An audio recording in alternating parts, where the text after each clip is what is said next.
Just a few questions beforehand. So, whose first lightning talk visit is this? Okay, less than yesterday. That's nice. So, we are going to have a very fast-paced session here where we have short 5-minute talks, so-called lightning talks. Could you put on my slides, please? Slide, please. What are they doing?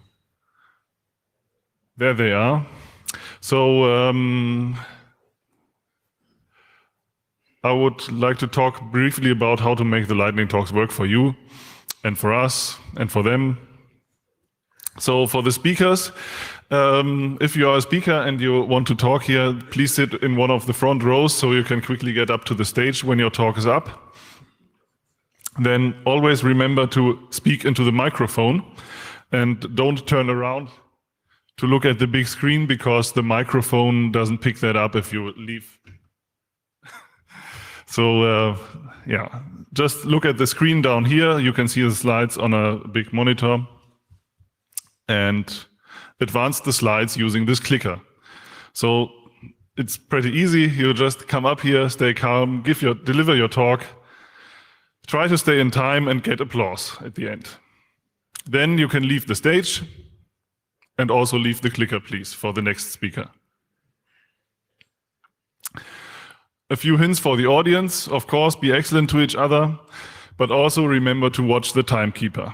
The timekeeper is this device here, and Alex is going to say a few words about it. Yes, good morning everybody. This device will help you to manage your time on the stage. We have divided your 5 minutes into 3 phases. We call them the green, the yellow and the red phase. If you start your talk, it will look like this. The timekeeper will keep 4 minutes in green and your time will advance. So if the column hits the top of this device, then you don't need to hurry.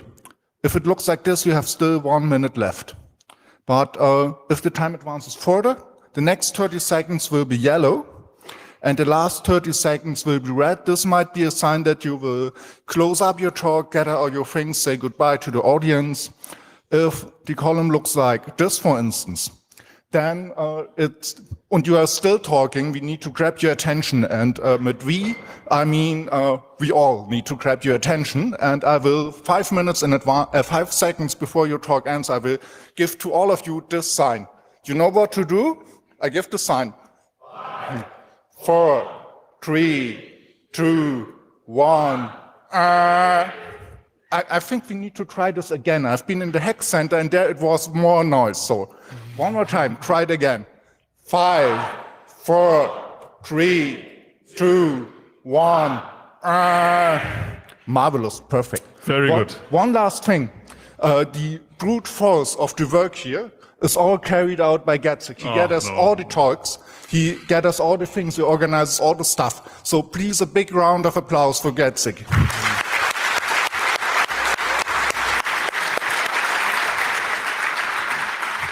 Yeah, while we are giving out attention here, so also a big applause for Big Alex for making this device available, and for the video people who have to deal with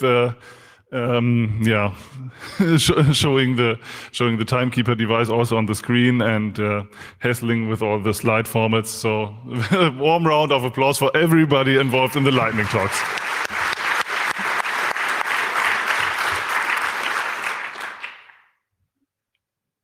Another applause reason, there are translations available if you want to listen to translations of the talks. So the English talks will be translated into German and the German talks are going to be translated into English. You can call the deck number 8014 or choose one of the translated streams. Also a big round of applause for the translation team, please.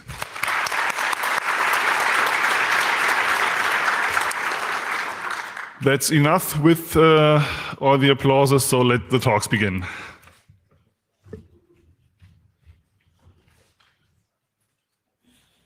So first speaker is Introduction to Pawn Tools. Kokyo. I think I said something about leaving the clicker, so I'll leave the clicker here.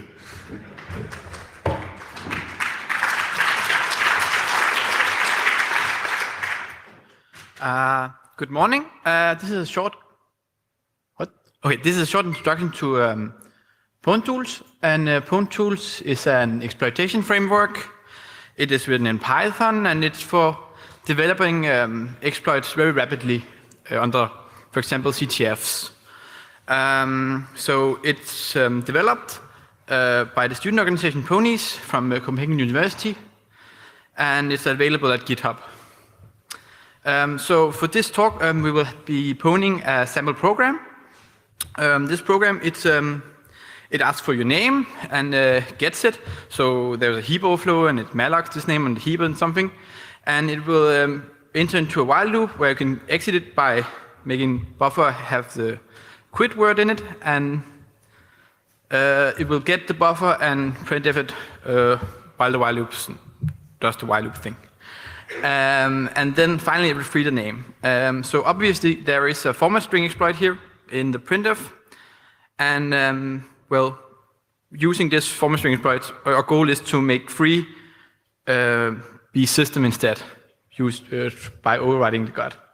So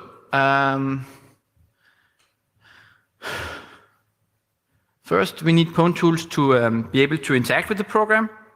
This is how we do it. Every Python script we're using Pwn Tools start with from Pwn port stjerne. Then we can open the process and we can interact with it. This is easy. So first, the exploitation plane is to leak the address of system. And then the change to God entry of free to the address of system. And then choose a name to be binso, because here you can see we free the name at last. So if system, if free in the last line was system, and then we would call system binso, and then we pop a shell. That would be nice. So first we need to know how to call printf, and we use the decorator format string, and then well, yeah, then Pwn Tools will know how to call the printf function and do format string exploitation. The format string decorator is some kind of Pwn Tool magic, which given some kind of way to run a format string, it will give you a full memory leaker. It will give you a write word where thingy, and it's just using standard format string techniques. You can read about those in papers or stuff. Just Google format string exploits or something. So first, leaking the address system. The idea, we do what the dynamic linker would do inside. Let's see, if you have some kind of program written in C, the dynamic linker would tell you, I don't know, we need to put this address of this symbol here and all of that stuff, and libc does pointer chasing and so, and we'll do the same. And we'll use our memory leaker instead, because like we don't are actually inside the process, but we can leak memory. The format string takes care of that. So we do pointer chasing and hash table lookups inside ELF files, and it looks like this. We use the dynelf. It's already written in Pwn Tools, and it does all the magic for you. And so now, after this code has run, the system variable now contains the address of system inside libcf, the running process. And this is a bit of magic. I don't know if this is documented somewhere on the internet, but well, Pwn Tools can do it. And then we go to overriding the God entry of free, and this is easy too. We use the format string exploit again, like this. We just say printf, and then we just write into free the address system and execute writes. And now we just need to call free, and that's just sending quit. So we trigger and call system-h, and then we just clean the socket for all that crap that's left on the socket, and we enter active mode in Pwn Tools. And this is what it looks like when the exploit is run. So you can see you connecting to the localhost and port 1330, and then it brute forced the format string offset, and it like resolved the system symbol. You can see the address of system. Then it enters interactive mode, and you can see we have a shell in the bottom where we are saying who am I pwnable, and catch the flag hello 33c3, and this is the final exploit. And well, thank you. Thank you. Next up is Confetti in 16:9. 16 to 9. By 9. Go ahead.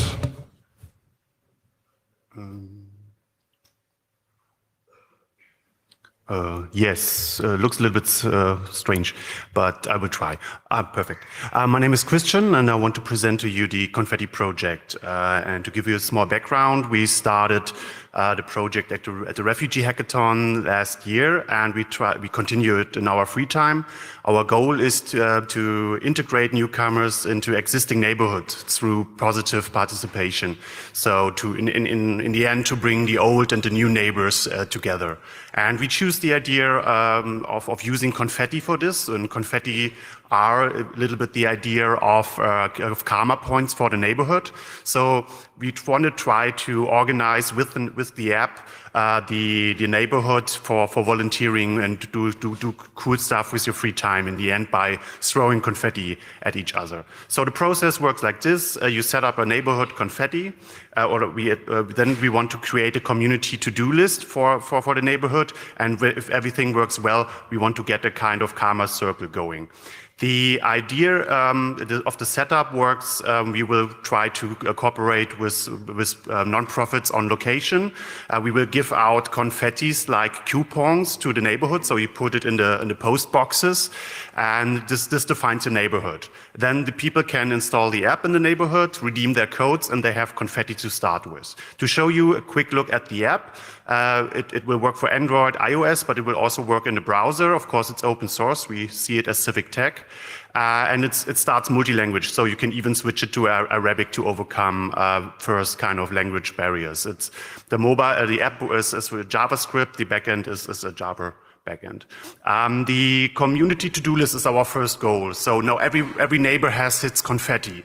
So what he can do or she can do with the confetti is he can create tasks. So you can wish what somebody should do in your neighborhood with free time. For example, you can beauty up the community garden. Somebody should do this, or somebody should make a coffee and cake meetup for the senior citizens. So and even if you don't have an own idea, you can use your confetti to upvote existing ideas. So, for example, you can throw 20 confetti onto an idea or that is already on the list and support it. So the first result we want to produce is a to-do list for the neighborhood that is ranked, where you can really see what is important in your neighborhood for everybody. And I think even this is a result that's interesting, even if the project locally dies down at this point.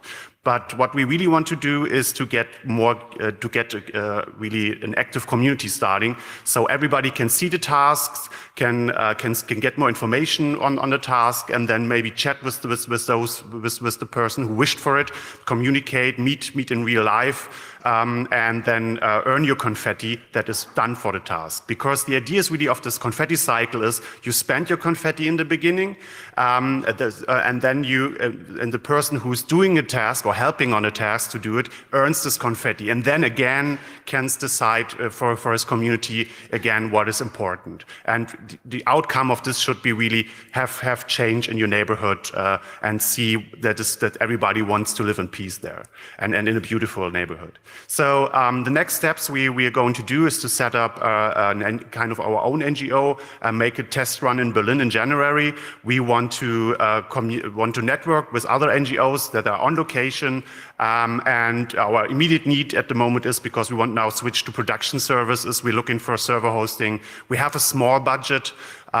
We do it in our free time, so but would be nice to have maybe if somebody knows somebody who has good, reliable server hosting for a small budget for such a project. Let us know. That would be great. Here are my contacts. You find the code on GitHub. There's the website. You can write me an email, or if you have time, check by the Bitcoin assembly. This is where I hang out, and just look for the Doge. Thank you.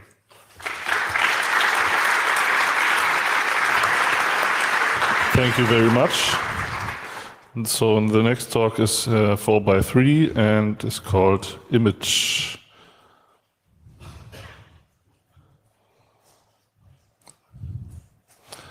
Image. Ah, okay. iMac, okay.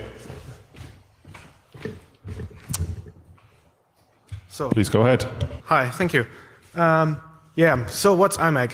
IMAC is my personal project. It's a command line PIM suite. PIM is personal information management. So what's the problem?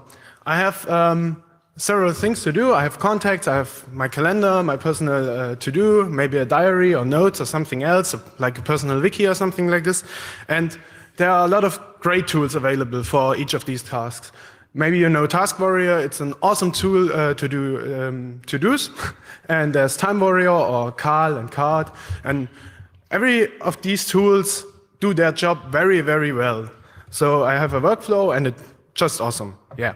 But the problem is you cannot connect the data in these tools. So you have like your contacts and you cannot link them to your calendar entries or to your to-dos or to your personal wiki pages. And that problem is what I want to solve with IMAC. As said, IMAC is a command line PIM suite. I started it about 1 year ago. I released one version of it, but it's a very basic version. A few things work. And it's written in the Rust programming language, which is an awesome tool. So if you want to learn it. And the goal is to gather metadata of all these tools, like from a calendar. I do not want to duplicate the data, but I want to store some meta information about the data in these tools and make this metadata connectable. So you can connect your contacts with your calendar entries, with your wiki, etc., etc. And you can do queries on these metadata and some kind of data mining. Yeah, and one huge goal is not to break existing workflows. So I want to continue using Time Warrior or Task Warrior or my command, my calendar tool, etc. Yeah, and I want to do data mining on PIM data. Yeah, and where can you find this? You can find this on imac-pim.org, and there's a mailing list, an IRC channel, and the links to GitHub. And I have also a Git repository there, so if you do not have GitHub, you can get one there. And there are also developer documentation online. Yeah, and if you want to stop by and learn the Rust programming language, maybe this is your project to start with. Thank you. Thank you. Next talk is CVE search on a 4:3 ratio.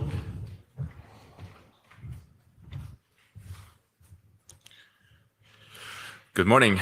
I will give you a demonstration, well, not a demonstration, but a talk about CVE search, which is a vulnerability aggregator. In order to explain what CVE search is, I will quickly explain what CVEs are. CVEs are common vulnerabilities and exposures, and they're used by the major vendors. The idea is to have a unique identifier for all the CVEs. They're issued by MITRE, which is an organization in the US, and they're stored in the National Vulnerability Database, or NVD. The idea is to link these vulnerabilities to products using a CPE code, and as you can see the format below, we started with 4 numbers, but by now we already exhausted that, so we have 5, 6, up to 7 digits in the incremental number. And the first part is the year. Then what are CPEs? CPEs are similar to CVEs in the sense that they're also a unique identifier, and the idea is to have an identifier which is very explicit and tells you what the product is. So as you can see in the formats below, we have now a recent format 2.3, and it's each part of the CPE explains what the product is, but only the first 4 parts are really necessary. The others are more optional. So what is CVE search? Well, the idea or the goal of CVE search was to have an offline database. Why do we want it offline? Well, like I said, the NVD is maintained by American government. And you don't really want to query an American government and say, well, I'm interested in these products because I have these products and I'm vulnerable. So another alternative is to have it is because you want to have fast lookup. If you have processes or whatever and you want to query CV information on a quick pace, that's also an idea. You can also localize it. So for example, when a CVSS number, a CVSS is the score. So when the CVSS of a CVE is, let's say, 5, which is medium, but it's in your outer DMZ and it's not well protected, you might want to increase the score for that. And it's also possible to enrich it either with private information or public information, and that I will show a bit more later. And you can also use Unix-like tools to query the data, and it also has a REST API. As you can see here, I will quickly go over this slide. These are the sources that we currently have, and we're also always working on improving it. The slides will be online, so I'll go over this now. This is the overview of the application. There are a few colors. In the middle, you see the database. The green blocks are the connectors, and also the web interface, so you can actually view it with your own eyes. The yellow ones are the Unix-like tools, and red is the external applications that you can hook to either the bots or the API. And yellow is what you can customize yourself. It's integrated in CVE search, and you can write your own plugins, of which I will also give an example. So here you can see an example of the Unix-like tools.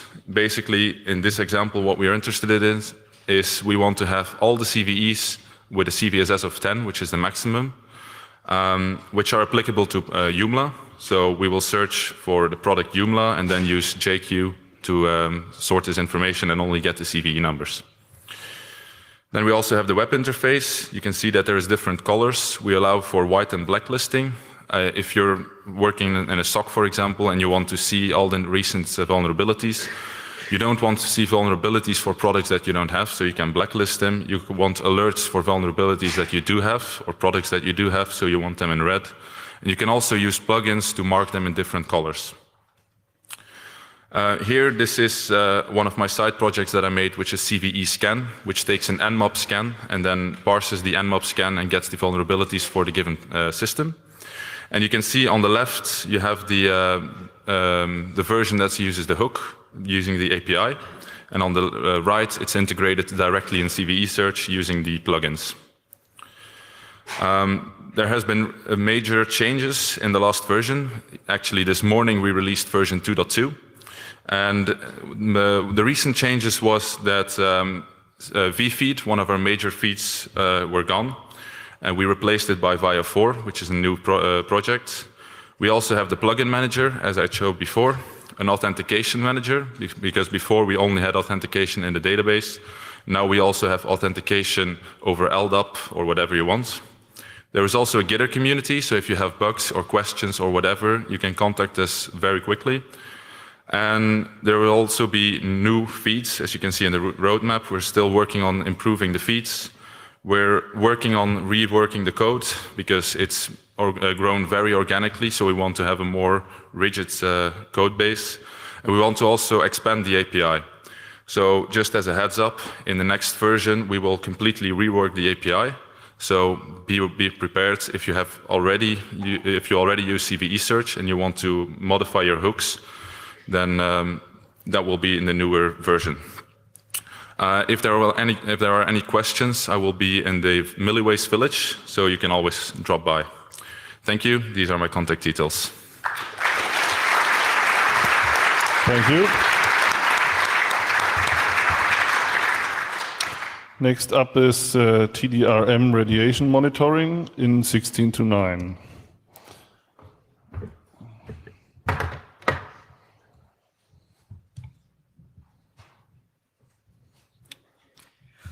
Good morning. I'm Philip, and I'd like to talk to you about TDRM, a radiation monitoring network. Let me start with some background information. I'm from Aachen. That's a city in the western part of Germany, close to Belgium and the Netherlands. And in Belgium, there are Toel and Tihange, 2 nuclear power plants. These 2 power plants have had many faults and outages due to fissures in the reactor pressure vessel and several other faults. And this, of course, is of great concern for the population, not only in Belgium, but also in North Rhine-Westphalia and other bordering places. And as we can see here, there are many news reports and protests, demonstrations, campaigns against these power plants, but they're still running. And we decided to do something productive against the risk. And what came out is the project TDRM, a radiation monitoring network by FIF, the Computer Professionals for Peace and Social Responsibility. We are doing the project management, but we also have important partners, for example, the International Physicians for the Prevention of Nuclear War, the IPPNW. These are our medical advisors, and a political initiative in Aachen, the Aachen Alliance Against Atomic Power. So what did we do? Basically, we distributed sensors, and these are taking measurements of the radiation and sending these measurements to a server. This server is available. This data is available to the public. You can see it at all time on our webpage, and also to the physicians from the IPPNW, which are monitoring the data. We have built Raspberry Pi sensors with Raspberry Pis, a Geiger-Müller tube, and an open source board based on PyGI. And we have a second version which uses semiconductor sensors, which you can see here. And of course, we have more features in store for the future. For example, better radiation measurements and also better mobility with base station and mobile stations. Currently, we have LAN and Wi-Fi connections, so we can send the data to the server. We have already some sensors in the field which are up and running. These are arranged in clusters around Tihange and in Aachen. The clusters are there for redundancy and also to see the propagation of radiation should the worst case scenario happen. Here you can see a time series of the measurements. So far, we are lucky. There's only radiation up to the natural background radiation and no critical amount of radiation. We are monitoring this data, and the physicians will, should the worst case happen and these curves spike, notify the local authorities. So, for example, steps can be taken to take iodine pills and stuff like that. We also have data for each individual sensor, and feel free to visit our webpage. The webpage is tdrm.eu, and I'd like to give you two pieces of advice. First of all, if you face a problem like we do and you can't do anything politically against it, maybe try a technical solution. And if you live near a power plant, feel free to talk to us if you want to start a similar initiative. Thank you. Thank you very much. Next talk, Digitale Gegenbehörde, is 4x3. Jo, hi. Ich möchte gerne in einer Gesellschaft leben, in der es ein bedingungsloses Grundeinkommen gibt. Und heute werde ich euch kurz zeigen, was ich glaube, der nächste Schritt in diese Gesellschaft ist, indem wir Hartz IV bedingungslos machen. Dafür haben wir das Projekt sanktionsfrei gestartet. Ach, jetzt muss ich hier drücken. 1 Million Mal jährlich wird Hartz IV, was ja eigentlich ein Existenzminimum sein sollte, vom Staat gekürzt, wenn Menschen sinnlose Maßnahmen nicht annehmen oder irgendwie einen Termin verpassen. Das, was also eigentlich ein Existenzminimum sein sollte, ist keins, weil es kann bis auf 0 gekürzt werden. Und 6 Millionen Menschen leben damit sozusagen im Gegenteil von bedingungslosem Grundeinkommen. Allerdings ertragen das nur 95% der Hartz IV-Beziehenden, diese Sanktionen. Weil sie eingeschüchtert sind, weil sie sich nicht trauen, auf ihr gutes Recht zu pochen. 5% allerdings, das sind die sogenannten Coups. Und dieses Wort stammt daher, dass in dem Tool des Jobcenters diese Menschen illegalerweise im Freitextfeld einen Persönlichkeitscode zugeordnet bekommen. Und das ist das Q, und das steht für Querulant. Das sind nämlich die Menschen, die ihre Rechte kennen, die dann nicht sanktioniert werden, weil das Jobcenter weiß, es wird teuer, wenn wir uns mit denen auf einen Rechtsstreit einlassen. Aus Insiderquellen beim Jobcenter wissen wir, dass nur 5% der Betroffenen ihre Rechte kennen, also Qs sind. Wären es 10% der Menschen, würde sich die Sanktionspraxis nicht lohnen. Daraus haben wir gedacht, Challenge accepted, darauf lassen wir uns ein. Und deswegen haben wir angefangen, eine Plattform und eine Kampagne aufzubauen, die Sanktionen ausgleicht, wie eine Versicherung gegen die Repression des Staats. Wenn ich eine Sanktion bei Hartz IV kriege, also mir 10, 30, 60 oder 100% gekürzt werden, kriege ich aus einem Solidartopf das Geld aufgefüllt, sodass ich immer bedingungslos Hartz IV von 404 € monatlich habe. Damit natürlich diese Sanktionen im besten Fall erst gar nicht verhängt werden, haben wir angefangen, vor wenigen Wochen online zu gehen mit einer Plattform, sanktionsfrei.de, wo mein Schriftverkehr mit dem Jobcenter digitalisiert wird. Ich gebe da an, welchen Brief ich bekommen habe. Dazu werden bestimmte Daten abgefragt und dann wird das optimale Antwortschreiben für dieses Jobcenter am Rechner generiert und direkt per Fax ans Jobcenter rechtssicher geschickt und damit werden Sanktionen erst gar nicht verhangen. Wenn jetzt eine es ist wenig Zeit. Wenn eine Sanktion doch mal verhangen wird, vermitteln wir an ein Netzwerk aus Juristinnen und Juristen deutschlandweit und verklagen das Jobcenter im Zweifelsfall, denn bei den Sanktionen findet sehr viel Willkür statt. 40% aller Sanktionsbescheide, die das Jobcenter rausschickt, sind rechtswidrig, verstoßen also gegen das Recht, was das Jobcenter sich selbst gegeben hat. Weil wir diese Arbeit für die Anwälte wahnsinnig viel effizienter machen, weil wir die Daten vorab digitalisieren, können die Anwältinnen und Anwälte uns dafür eine Nutzungsgebühr bezahlen und von denen füllen wir wiederum den eingangs erwähnten Solidartopf, aus denen Sanktionen ausgeglichen werden. Also eine ganz runde Sache, die sich am Ende auch selbst finanziert. Wir sind seit kurzer Zeit online, da hätte noch viel kommen können. Wenn ihr uns unterstützen wolltet, werdet Heartsbreaker auf sanktionsfrei.de mit einer kleinen Spende. Und wenn ihr Lust habt, für uns zu arbeiten, wir bauen gerade ein Inhouse-IT-Team auf und alles Weitere gibt es im Kontakt mit mir. Vielen Dank. Ja, vielen Dank. Achso, da ich noch 20 Sekunden habe, um 17 Uhr in der Hall C4 werde ich mit MS Pro zusammen die Zukunftsfähigkeit von derartigen Kampagnen und Plattformen diskutieren. Macht gerne mit. Danke. Danke.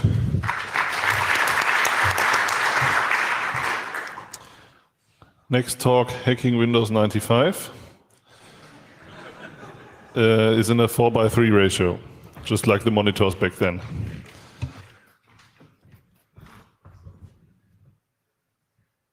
Hi everyone. This is my first CCC, and I really enjoyed that. So, how many of you remember this screen from the 90s? Hands up. Okay, quite a lot. Great. So how did I get into this hacking Windows 95? I was at a CTF. CTF players, hands up. Okay, not much. And one of the challenges was to hack Windows 95. And during this CTF event, our team couldn't hack it. So I made it as a research project, and I thought it is really interesting to see how one can hack this kind of old operating system. And my goals were that I have to hack it with existing tools, because in a CTF you don't really have time to find and create new 0 days. I wanted to achieve remote code execution, and I needed this in a way that there is no user interaction on the Windows 95 side. I started with a default Windows 95 setup, and in order to be able to hack anything, I first had to enable networking on it, and I also had to create the C# write table. I think this is pretty similar how the CTF was. First, I started to digging around of old hacking tools, and I found a very great tool called Fluxi. How many of you have seen this tool? No one. Great. It's a very old one. It has been developed in the early 2000s, and it was developed by a Chinese team, but it also has a nice English menu, and it has a 148 long documentation as well. Unfortunately, it turned out I cannot hack Windows 95 with that, so I had to dig for another solutions. And turned out that there is a very, very nice vulnerability in Windows 95. If you want to authenticate to an SMB share, there is no user, only a password. And if you provide as a client the length of the password, the server will only check the password for the length you want. So if you send a 0-byte length password, you will get accepted. But what's also nice that you can basically brute force all the characters one by one. On this Wireshark screen, you can see how this is really in action.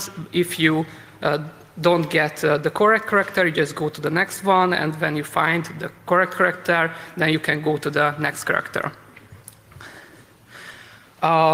Unfortunately, it turned out that I still cannot have any remote code execution on Windows 95 because there are no scheduled tasks on Windows 95 at all. And even if I can overwrite any file on the C shell, I cannot do anything with it. I tried to do a ping of death on it, but unfortunately it just crashed Windows 95, but there was no reboot. And as there is no user interaction, that was no-go. So I changed the specification a little bit, and I installed Microsoft Plus, which comes with scheduled tasks. And turned out that, for example, it has 4 scheduled tasks, and if I replace one of the files, I overwrite it with my own malware, then I can execute code. So I chose discom, and I have replaced it with NetBus. How many of you have heard about or used NetBus? Okay, very cool. It was very nice because it still works on Windows 95.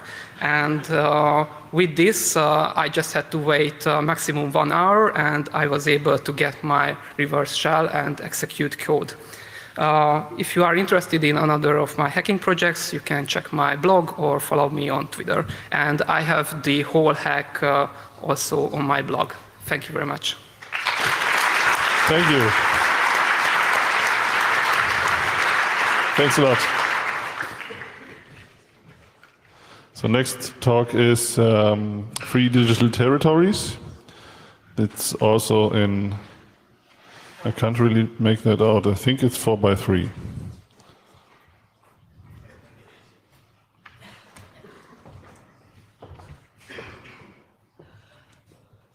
Hello, my name is Peggy and this is Philip. We're going to speak about a project we're planning right now in Brazil called Free Digital Territories. Territories. I'm a tech artist and a community network activist. And Philip is also in the Freifunk community as network activist and also developing free software.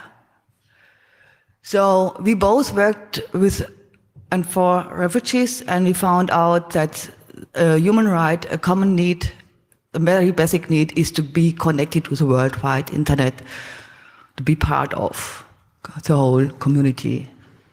So we had the idea to go to Brazil. How does this come? It is because last year I was invited for the Goethe Institute, invited me for art scholarship to work with other Brazilian and South American artists together for a project. So I brought my Raspberry Pis and we made some installations. And afterwards, a friend of mine, Fabiana Borges, who is very active, came to Berlin, and we had meetings in Berlin, and we spoke about our Freifunk meshworks possibilities, and they introduced us to the so-called Baobasha project, which is a big project spread all over Brazil, and it's actually digital archives who are actually just very simple server locally where the indigenous people and small villages can put their images on the server, and if they want to exchange it, they have to copy it on a USB stick and go somewhere else and have some meetings. This is the exchange because they have very low possibilities. So what Fabiana and also Carsten Acker, who's quite active in the Baobasha project, they went to 2 villages called Aldeia Baravelha and Aldeia Pará, somewhere in some indigenous area, and built up some Baobasha projects and made a small computer lab and brought 2 servers there. So this is in the neighborhood, it's between Rio de Janeiro and Salvador da Bahia. And our idea is now to go there, take these servers and interconnect them by mesh technology or Freifunk technology.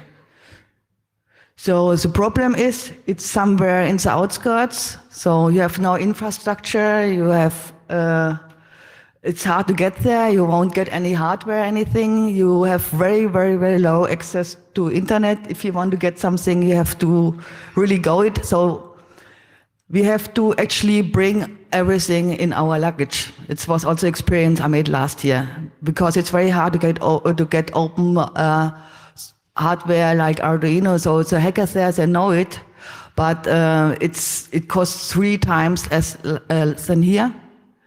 So we want to make an exchange, ask what they want to have and offer what we can offer. And we want to go to the crypto rave, which is something like the Chaos Communication Congress, but in South America, the biggest one in Sao Paulo, which is somehow in the neighborhood.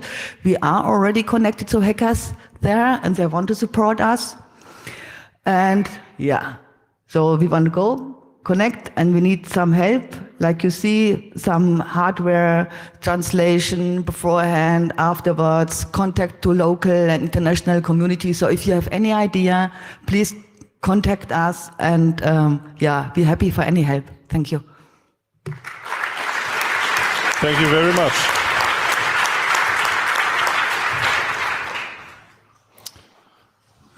Next talk is discrete Linux, also 4:3 ratio.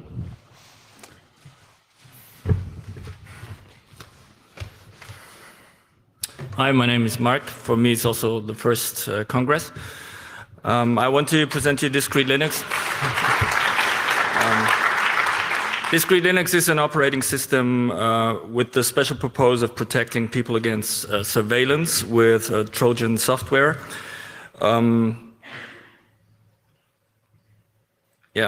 Governmental mass surveillance activities in many countries also include targeted Trojan attacks on systems of politically unwelcome citizens or organizations. And these attacks are often used by authorities to access sensitive data that is stored locally and encrypted on the computer and is not transmitted over the internet or only encrypted. And then wiretapping does not help them. So Trojans are used. And then even strong end-to-end encryption becomes worthless if the attacker can control the systems that perform the encryption. The endpoints of encrypted communications must be out of reach of Trojans, and that's the goal of discrete Linux. This is the quantum theory Fox ASIC project. Edward Snowden brought us slides in which the NSA states that it is designed to control Trojan infections automated in millions of computers, and that was the state of 2009. So we don't know what's the state today. But today, numerous commercial providers of surveillance tools like Gamma International are also selling Trojan software to dictatorships and states that proclaim torture. For example, the now fascist government of Turkey is one of Gamma's big customers. Well, Discrete aims to provide a protection against these attacks for whistleblowers, for human rights defenders, for journalists, trade union, political activists, and other targets. The basic considerations, Discrete provides an isolated local working environment that should not be accessible to spyware, and therefore sensitive data can be processed, encrypted, and stored there securely. And we will be rushing through how we do this in the next 3 minutes. The first security line is wall up the entrances. So that means to close the entrance gates to the system that normally are used by that kind of malicious software. First thing is to prevent network attacks. The discrete Linux is an isolated offline working environment. So it considers we consider a reliable and permanent separation of data and cryptographic keys to be protected from non-trustworthy networks as an indispensable safety line against such targeted attacks, and therefore the support for all kind of network hardware has been removed from the system kernel, so you can open network connections. Second thing is attacks via internal hard disks. We patch the Linux kernel in such a way that internally connected hard disks are ignored. That protects the system from already infected internal hard disks, which, for example, have malicious firmware in its controller. I don't know who has heard about NLS 933WDLL. That's a tool the NSA uses malicious firmware to infect hard drives. That also survives reinstalls and all that. Well, I think I'm running out of time. We also, removable disks are the only entrance and exit from discrete Linux, so we protect this also by mounting them as non-executable. We take measures against DMA attacks and bad USB attacks, prevent spreading, and the next security line is wall up the exit, so Trojan software that entered cannot exit anymore. And well, if you wonder how to work in a productive way in such a restricted system, see our website, because I'm running out of time, and this is how you can participate and contact us. Thank you. Thank you.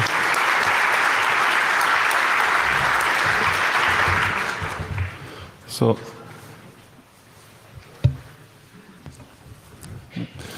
next talk is food hacking base. 4x3.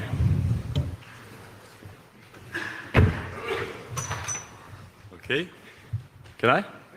Okay, hi to everyone. My name is František Algor Apfelbeck, and I am from the food hacking base, one of the members.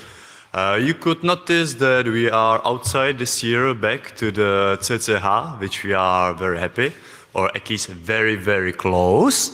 Thank you very much to the CCC Orga and support to the hacker community. Where do I click? This one? Yep. Perfect. So, we are back. Great. This year we have been quite active. We have made it for our first Maker Faire in Europe, in the Maker Faire Ruhr. We have been collaborating with the Teching, Berblab, and OpenLab on different projects, like Experiment Incubator. We have done the local crop processing project, which was actually about using resources in the countryside. In this case, around my village in Czech Republic, especially apples, which are falling every year on the ground. And I want to do something with that. So we started to harvest, started to process, and started to monitor, hoping to make nice products for the future, which could be useful. And of course, using technologies, which are now up to date and hacker movement can help with. You can taste and experience them in our place, and we can discuss kind of what could be done the next years, like cider, Calvados, and many others. We have sorted partly our transportation, so we have now car which can get the stuff around. So we have moved on that one, which was very important. Next one. Now, here we are. I already mentioned that it's nice to be back. Concerning the food and organizing, we have many different workshops. The ones who visited us already know what's going on. You can learn how to make a beer, cheese, and different things. You can taste, for example, how the homemade beer is, or whiskeys, etc. It's a social event.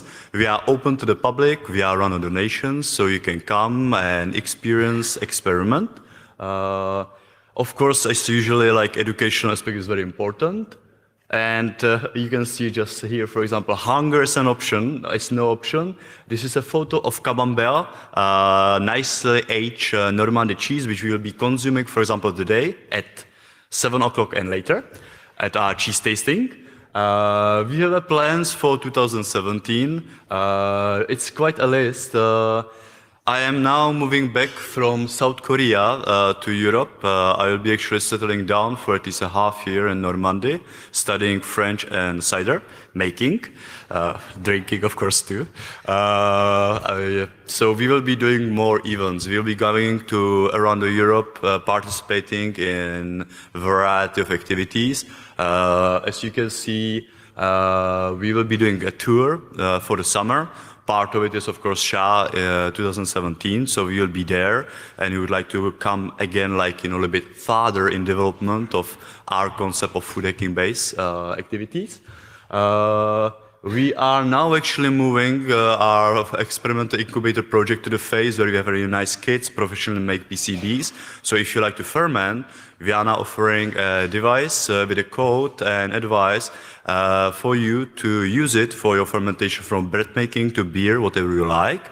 So that one, went farther, and we still have some kits if you would like to visit us. Other things, yes, beverage production. We will see how it goes, but I hope on SHA we can introduce a concept of small scale beverage production, so the hackers actually do not have to drink drinks made or beverages made only by the third parties, but they could make more and more of drinks by themselves.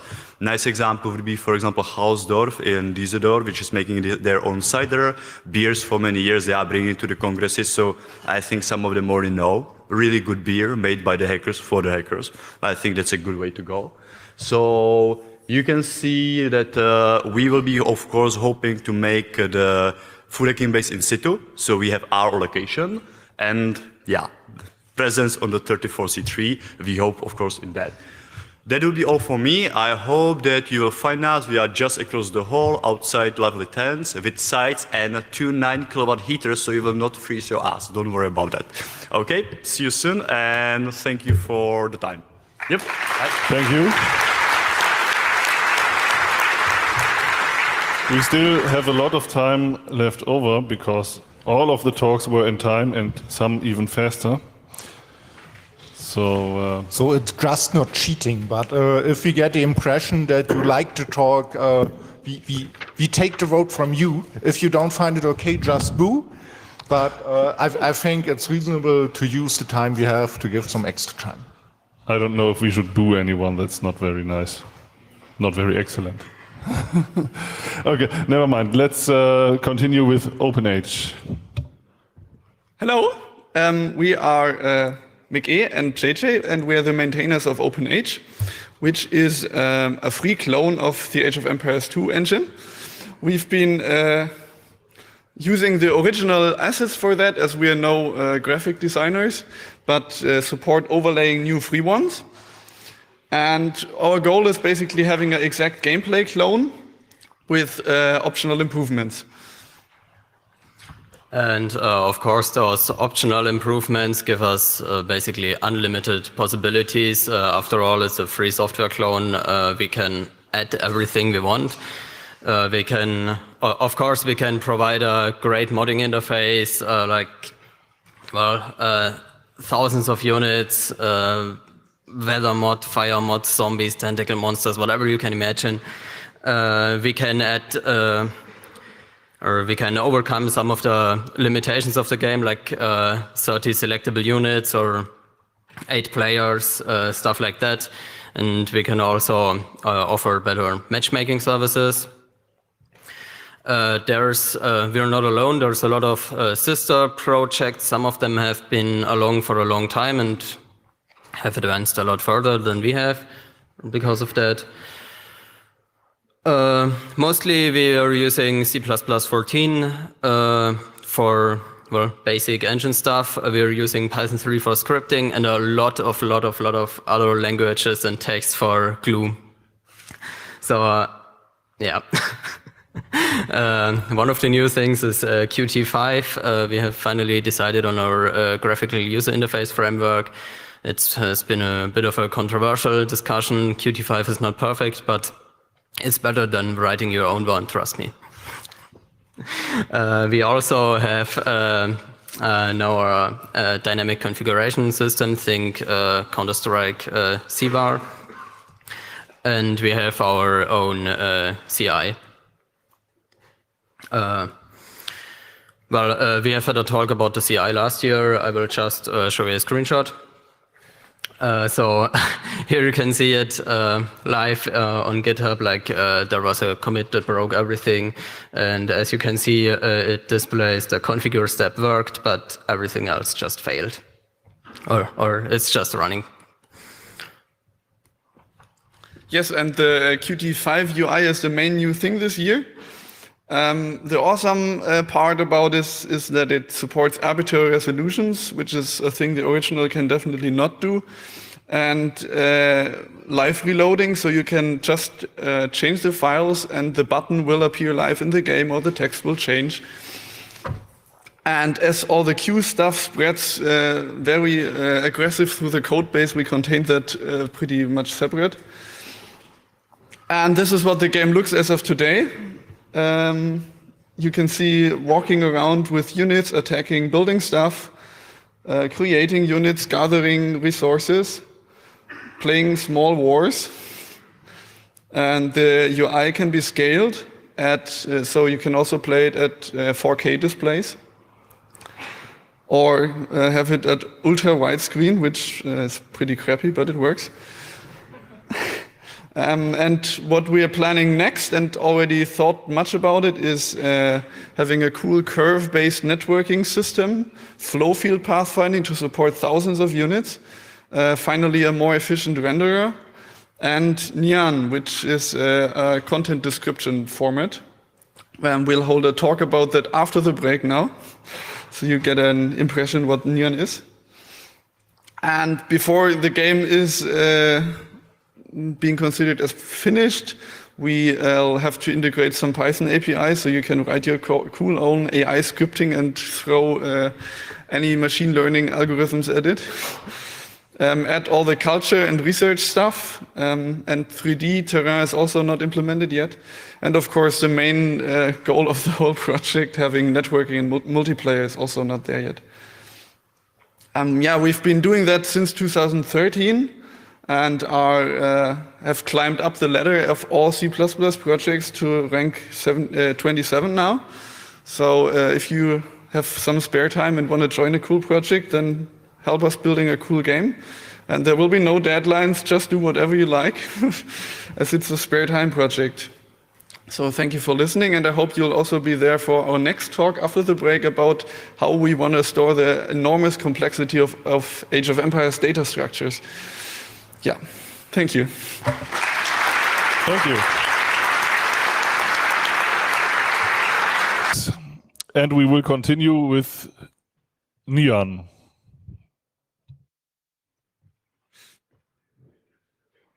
Hi again. Hello. Hi again. I'm still JJ, and this is still McE. And we had a small spin-off for our main project, the free Age of Empires engine, which is Neon. And I'd name it a hierarchical key-value database with inheritance and dynamic patching. This sounds like very complicated, but actually the principle is very simple.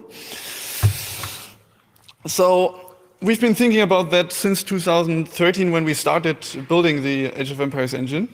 And the goal is basically storing the data required to run the game. And the constraints that we put on that is that it is usable as a modding API, that it is human readable, it is type safe, it allows runtime modding, so changing things while the game is running, and has zero redundancy. And also can represent the structures of Age of Empires, and this one turned out to be the most complicated one. And the result is writing a new language and database concept. So what is this about? It is a mixture of classes and objects, which sounds probably very weird, but is easy to understand. So you define objects and give them attributes. And these attributes have types and optionally a default value. So if you want to instantiate this, you just inherit from that and override the values. So the villager now has actually 25 HP and a speed of 1. And now the next key concept comes in. This is a patch.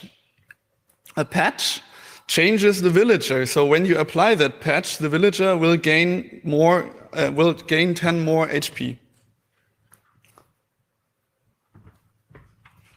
All right. So now for a more complex, or you really can't call it complete, but a more complex example. As you can see, we still define the villager as a unit which has a certain amount of HP, but now we add in a building Basically, building is also a unit, so we just inherit from unit. We don't set the HP or speed values because the building is still an abstract concept, which is designed to be inherited from later below. But a building can create units and it can research text, so we add those fields. As an example building, we have the town center, which can create villager and research loom, and it has 2,500 HP. But we don't define speed, so it will just use the default speed value for unit, which is 0, so it can't move its building. Now, loom is a tech. We define the tech below. The tech just consists of coast and a set of patches which will be applied by the tech when you research it. And the patch we want to apply here is villager health boost, which adds 15 to the villager's HP. And the complete tech is just a package of that. It costs 50 and it does the villager health boost patch. Now, how do we add modding into the whole thing? A mod is basically just the same thing as a tech. It consists of a set of patches. It has a description text. And for an example mod, we want to add a tentacle monster unit, which is, well, it's just defined like the villager unit. We add a tentacle escape tech, which is just defined like the loom tech. And in the end, we just package it together as the tentacle mod, which consists of the patch modified town center. And what the modified town center patch does is it adds the research and it adds the unit creation capability. And that's basically how you write a mod. So I hope you understand the main concept, but we have to push this way further, because what this allows us to do is patch patches and patch patches that patch patches, and so on and so on. So even things like the feudal age is just a patch that changes everywhere the graphics so that the buildings look more modern, and so on and so on. So the whole thing allows us to represent the enormous complexity of monk conversions, like converting units with just a human readable language that hopefully every one of you now understood what it does. So thank you for listening, and once again, would be awesome if you met us at the Stuhlständet assembly and joined us for coding awesome stuff in the free time. Thank you. Thanks.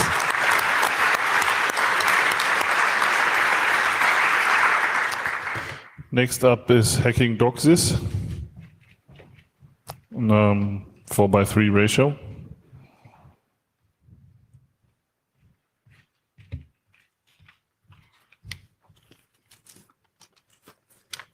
Hi, my name is Joel, and this actually is my first Congress this year. It won't be my last, I'm pretty sure. Thank you very much. And well, in the beginning of this year, I started playing around with a Fritzbox cable, which is a DOCSIS cable modem / router by a German manufacturer, AVM. And after fiddling with it and being able to gain telnet access to it, I was playing around with it and looking around the file system. And well, I made some interesting discovery there. And in July, I was talking to Heise, and they had some discussions with a manufacturer and so on. And well, there was an article in November published about this, and what I found was pretty much it was the private key of AVM's intermediate CA, which is used to sign the modem certificate, which, well, is a big no-no to put that on a device which is in the hand of the customer. So, well, yeah, you can guess that could be a problem for some providers. And apparently they have been known that this is an issue since 2015 at least. Well, and well, to put it on the steps, this is they ship the private key for the Eurodocs signed intermediate CA on the router. You can create what they did. Actually, it looks like they used it on purpose to generate the certificates on the fly on the router. Well, okay. The certificate is presumably trusted by many CMTS around the world. I was actually contacted by Cable Lab CTO Ralph Brown and also by Accenture CEO Luke Martins a few weeks regarding this presentation, who were telling me that this is only a Eurodoxes issue. I'm not so sure about that because if you look at online documentation, there's a lot of CMTS available which support both Doxes and Eurodoxes, and as you can guess, they probably have both certificates installed by default, both root certificates. So unless the administrator actually deactivated the Eurodoxes certificate, this might also be possible to use in the USA, and or anywhere else in the world where they're not using Eurodoxes but Doxes. And I'm not sure if anyone there knows that they might have to revoke the certificate. So, well, yeah, the German ISPs are working on getting that certificate updated using an updating service for old boxes, and they're also working on blocking the certificate on their networks. But as you can guess, this isn't done everywhere. This is some nice quote from AVM, that they're now using new and improved certificates. Well, whatever that means. This is how the chain is built. You have the Eurodoxes root CA at the top, and then the manufacturer certificates in the middle, and in the end you have the device certificates. The middle one is where the AVM certificate is positioned and where the private key of it was on the file system of the router. So yeah, this is the certificate in question. You can see the serial number. This isn't the private key, this is just an excerpt of the certificate itself, which is leaked on the device.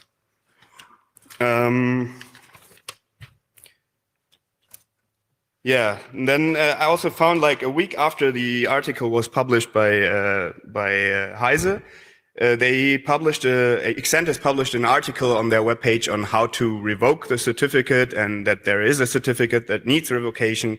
And well, I found some interesting quotes. One of them is, this one is my CMTS isn't using that certificate. Am I safe now? No, you're not, because you're trusting the Eurodoxes root certificate. And if you're trusting the root certificate, well, you're also trusting the intermediate certificate.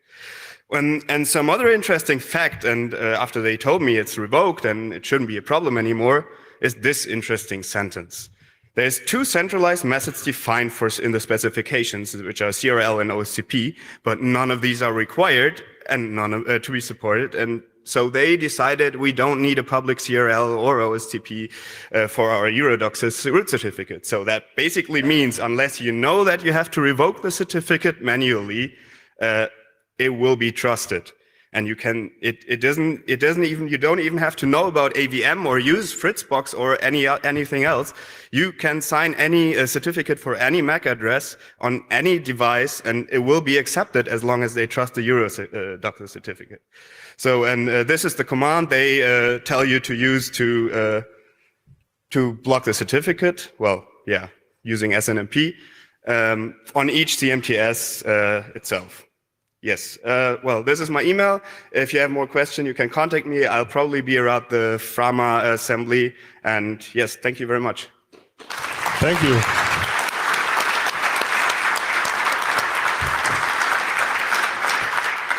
Next up is I'm Tomu in 16 to 9.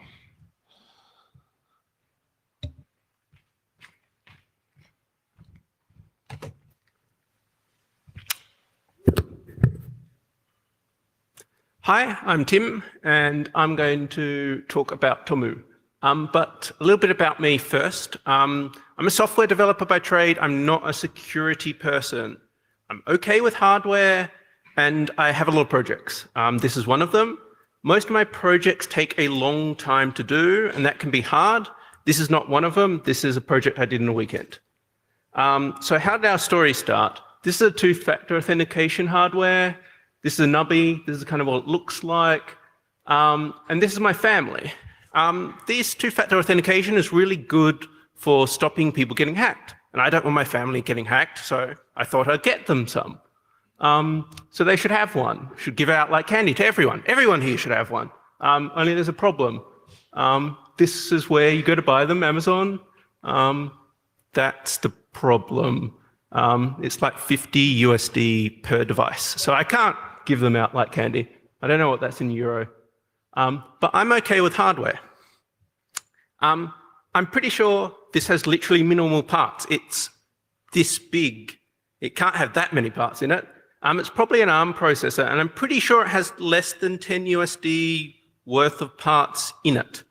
So I went searching. Here's a little processor, ARM processor, $2 on DigiKey in individual quantities, fits on a USB key. So I thought, let's prove a hobbyist can make one of these.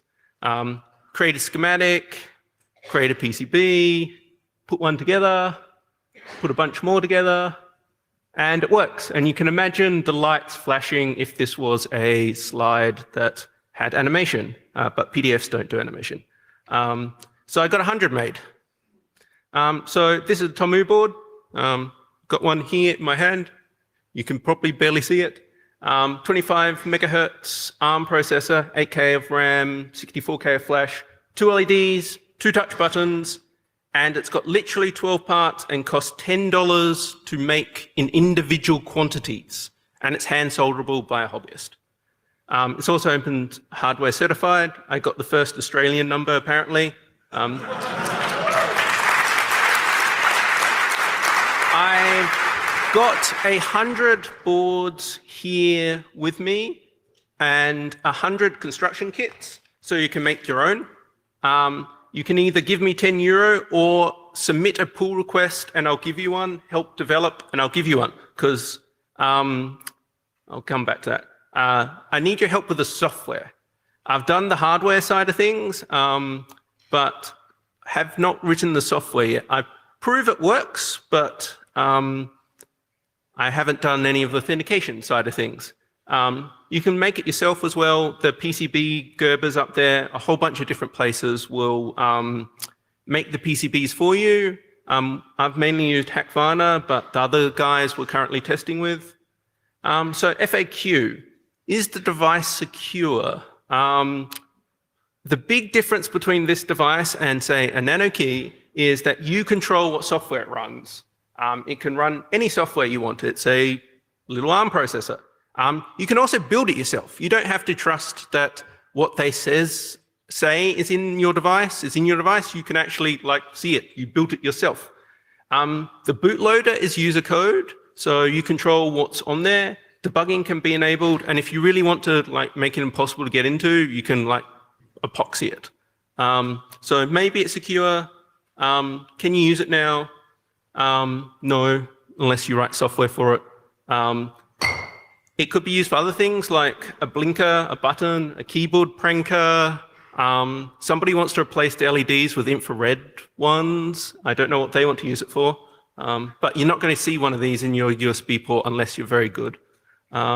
It's a little computer. And so come and help write some software for it. It's all open source. And in larger groups, it's probably going to even be cheaper. I also have a high-end version that has 32K of RAM and 256K of flash. And does it have 12 parts? Let's do a count. There's one processor, some LEDs, some resistors for LEDs, some more resistors, some capacitors, one more capacitor, a PCB, and a little 3D printed filler. 12 parts, under $10. Come and help me make this awesome.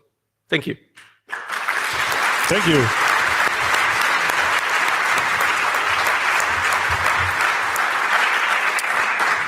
Next up is Opencast, also 16 to 9.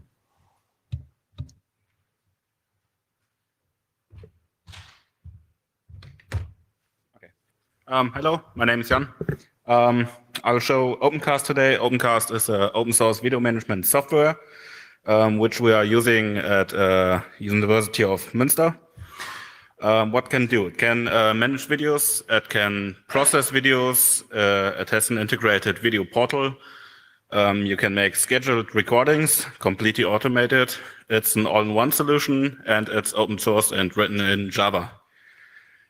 Why Opencast? First of all, decentralize. Many people are using YouTube to host their videos, sometimes company internal videos, and I don't really like doing that, so you can run your own private video library. It's extremely customizable. You can hack the code. You can integrate it in your own infrastructure, do anything with it, and it's scalable. You can just add more servers if you need more processing or more bandwidth for viewers. It can integrate with local services and cloud services. Harvard, for example, is just running it on AWS and scaling it to hell. It's designed with lectures and presentations in mind, most commonly used in e-learning. Who uses Opencast? Universities like our own university, Berkeley, Harvard, Manchester, and some more. Public institutions, a few, and maybe private corporations or hackerspaces, which might be interesting for some to capture all your hackerspace presentations or something like that. Like I said, it can scale. You can schedule recordings, which then will be made automatically in several locations. You can analyze the videos, you can cut them, transcode them, slide detection, text recognition on the slides, for which you can do full text search, publish to the integrated video portal, publish to YouTube, iTunes U, podcast, yada, yada, yada. Integrate with learning management systems like Moodle and Ilias, which maybe your university already uses. And you can set access control lists for videos. So you can integrate your auth providers and then say, okay, students from those groups can watch the videos and others don't. This is a screenshot of the admin interface where you can see some scheduled events. You can see what events are finished, what state they're in, which location, and are they already published.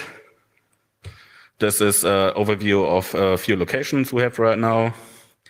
This is an overview of the workflow, which you can completely configure with XML files. Many steps that you can use and chain together to build your own video processing chain. This is an overview of the video portal showing which videos are available. You can group them in series, which you can see on the color of the bar at the top.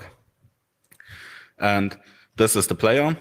In browser, you can play as many streams as you would like, but probably not more than 3 or so, because then the user's laptops will crash. You can switch the sizes of the videos by just clicking on them. You can zoom in. On the bottom, you see this fragmented time bar. That's actually the different slides where it detected a slide change, and you can click on them or see a preview if you hover on them and switch to different parts of the presentation.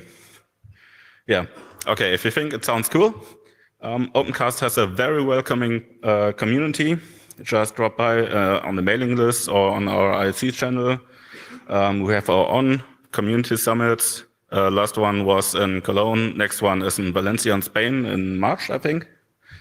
And if you want to see more or have any questions or would like to have a demo or anything, approach me. I'm around here in Halle 4, Chaos West.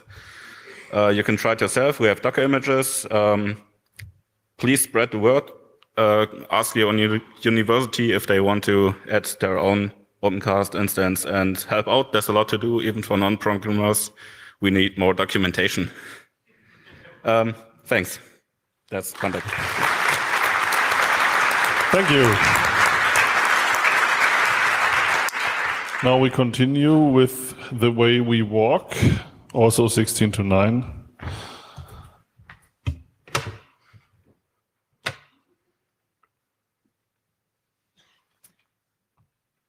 Hallo, ich heiße Jöran, ich spreche sehr schnell.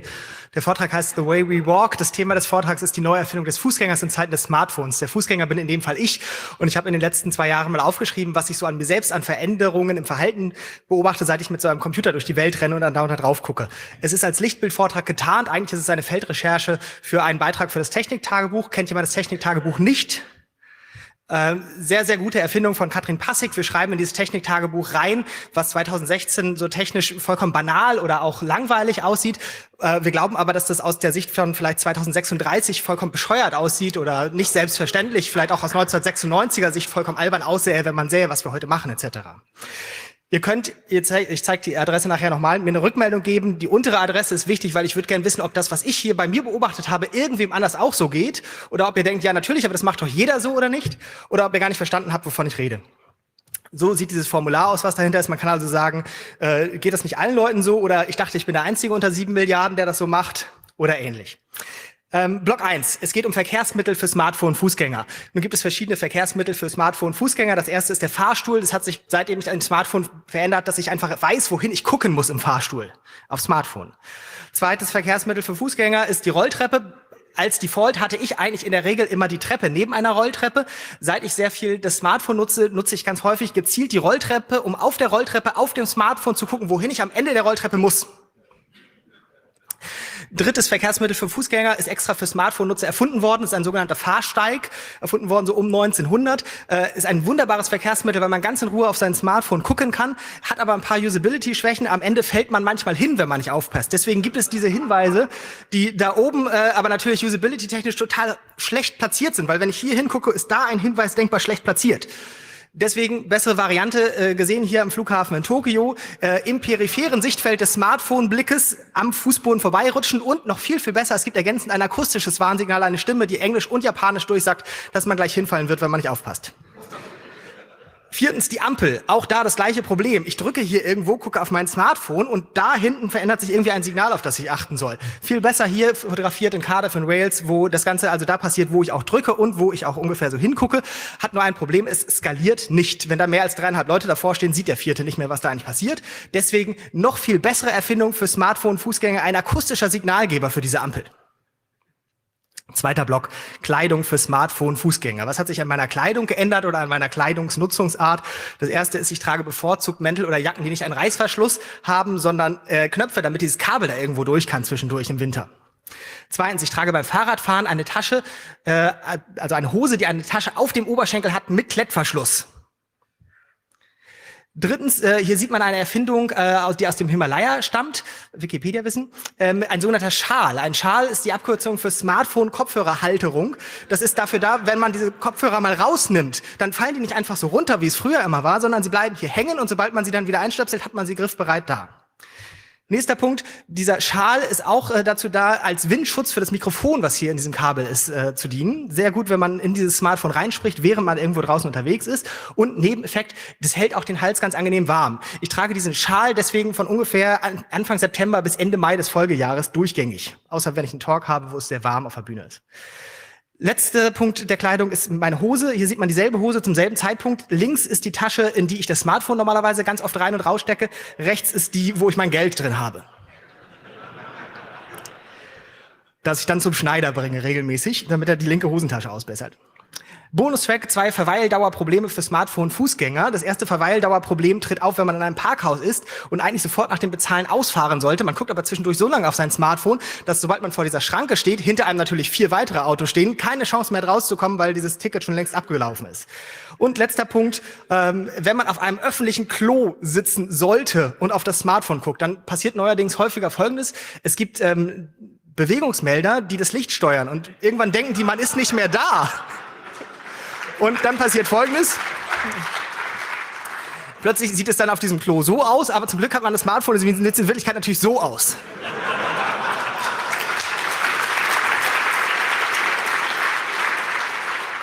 Ich habe mindestens 3 Leute gehört, die gesagt haben, ach, ich dachte, ich bin der Einzige, dem das so geht. Das könnt ihr hier aufschreiben. Auf der unteren Adresse, jöran.de/33c3-Umfrage, könnt ihr bitte sagen, wie macht ihr das? Was habt ihr für Erfahrungen? Das Ganze gucke ich mir dann an. Das bestätigt mich entweder selbst, dass ich nicht der Einzige bin, oder es hilft mir mit neuen Ideen, diesen Eintrag für das Techniktagebuch zu schreiben. Damit ihr einmal zählen könnt. Jetzt. Danke. Dankeschön. The translation team may now breathe in again. Yeah, please give a huge round of applause for the translation team.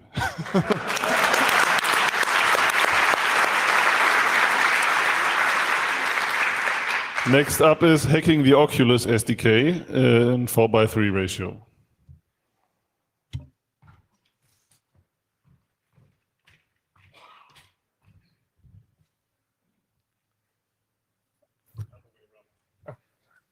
Hello, my name is Jules. I have done most of my work under the name of LibreVR or CrossVR. And if you've been keeping an eye on the virtual reality news, you may know me as the developer behind Revive. If you haven't been keeping up with the news, I'll bring you up to date. This is the current VR ecosystem. You have 3 major headsets, and each of them has their own SDK.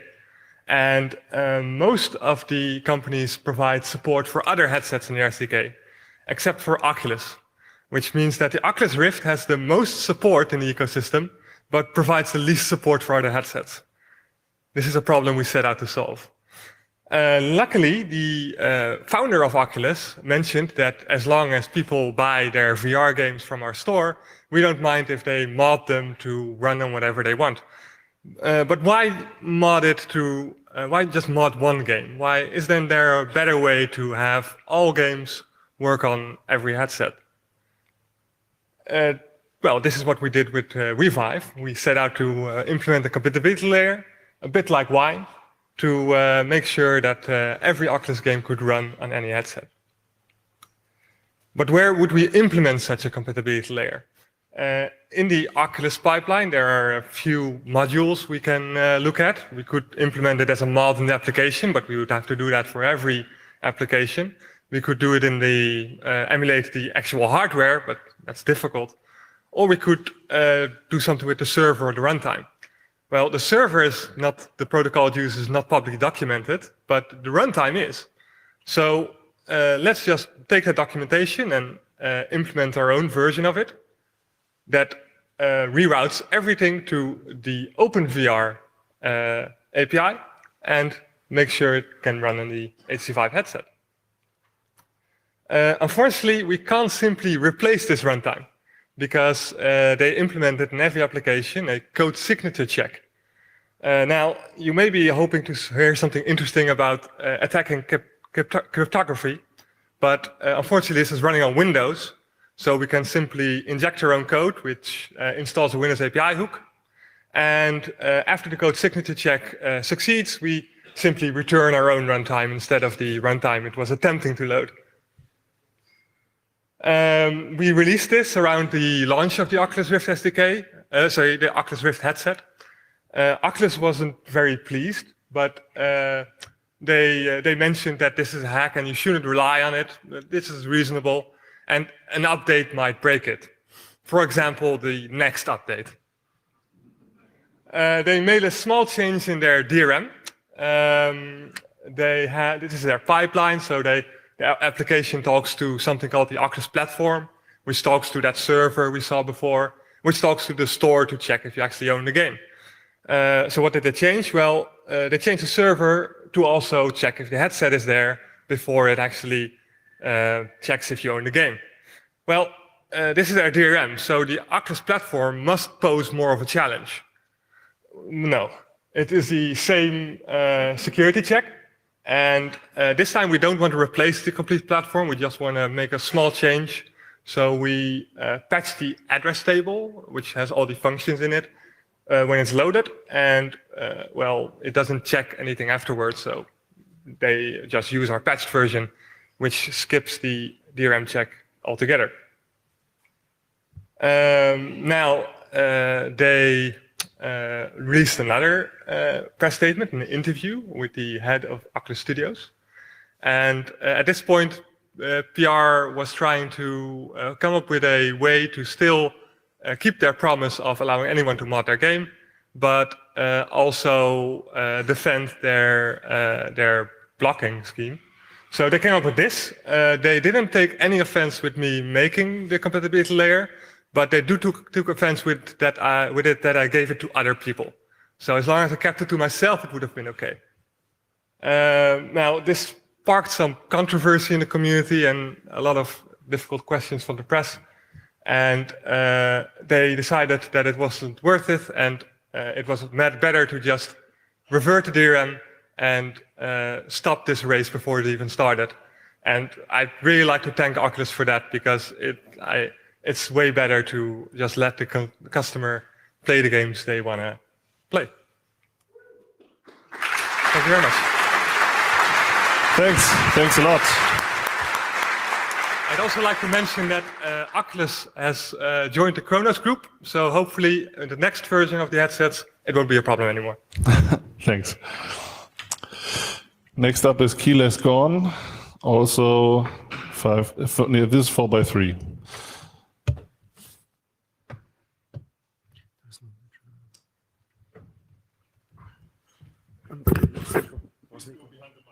Okay. Amaku and me want to give a short introduction on the insecurities of keyless go systems, which are kinds of symbolic for the whole state of automotive security systems. Keyless goes and keyless entry systems are systems where you can just walk to your car, and you don't have to put the key out of your pocket to open or even start the car. It's totally independent from the classical RF key you have on almost every today's car. So it's an own system for its own, and it's deployed in most mid-range and almost all high-end cars today. The procedure of the exchange from the key to the car is following. It's the car has some antennas around it and in it, and it probes with a 125 kilohertz signal to the key. If the key hears the 125 kilohertz signal, it answers on 430 something megahertz. This is a little bit dependent on the actual manufacturer of the system. So the car should open. It has the LF signal is very short range. The AF signal is long range. So the measurement has to be done in the short range. And this is the only security feature of this exchange. So maybe we can drive a relay attack and relay on a longer range from the car to the key. So this is the final device which we use for the relay attacks. You can see, well, the captions are switched. In the left side is the car side. The loop antenna is used to pick up the signal from the car. It's then preamplified and transmitted over an FPV transmission unit, usually used for drone flights.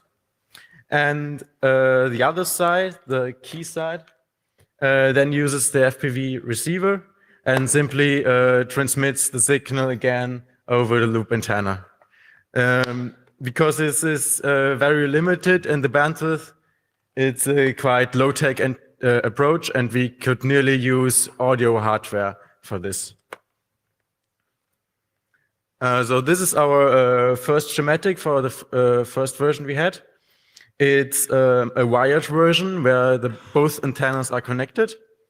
At the top left, there's the in, and the bottom right is the out antenna. So it's just simply an operational amplifier with a push-pull power stage and current feedback. It costs 30 euros to build this. Yes, these are the bags you might have seen that contain the setup. It's very, it could be used in reality because it's easy to conceal. And we tested it at about 10 cars, and most of them could be opened, and most of them could be started. So when you start the motor, you can just drive away and the car won't stop. Because if it loses signal because of safety, the car won't turn off. And the only cars we had problem with, we later found out that it was shifted low frequency. So not 225 gigahertz, but 26 gigahertz or 130 gigahertz, something like this.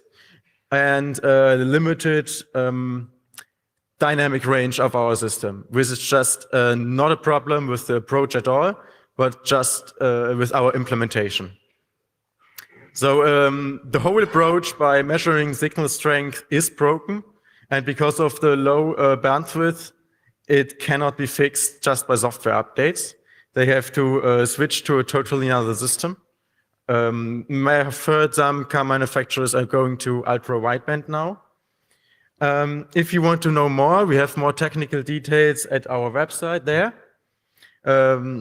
And you can contact us with Phone My Ride at aachen.ccc.de, or you can meet us at the Chaos West Assembly close to the slush machine right after the lightning talks. Thank you for your... Thank you.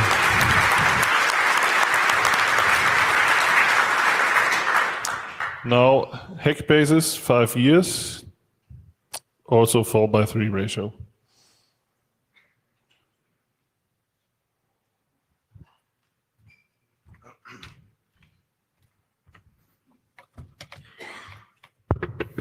Hi, how are you feeling? I'm not feeling so well, I'm sorry. So, I'm gonna try to not speak too much. But yeah, Hackbases. Who knows Hackbases? Who doesn't know Hackbases? Wow, okay, wow, what a great audience. So this is the FAR plan for this short talk. First, what are Hackbases? It's a living hackerspace. So just what you can expect from normal hackerspace, but you also live there. It has to be publicly accessible. The same way your garage with a lot of tools is not a hackerspace, right? But if it is accessible, then it can be a hackerspace. Residents cover their own costs. This is the current Hackbases. I started the first one in the list. There's a few other ones, and a few other ones that are kind of Hackbases, but don't say they are. Check that address out. That's where the CHT bases are there in Canary Islands. That's the cool poster. Basically, the point is to minimize life costs, to create freedom to do whatever you want, which is free software or free stuff. That's some of our core interests. And yeah, I'd like to invite you to start Hackbases. In the last 5 years, we've kind of came up with two models. One is the shared, liquid, rented, usually, or owned house. You need a document to get people on the same page. You need to have an awareness of the environment, and a bunch of other things. Check out the link on the top.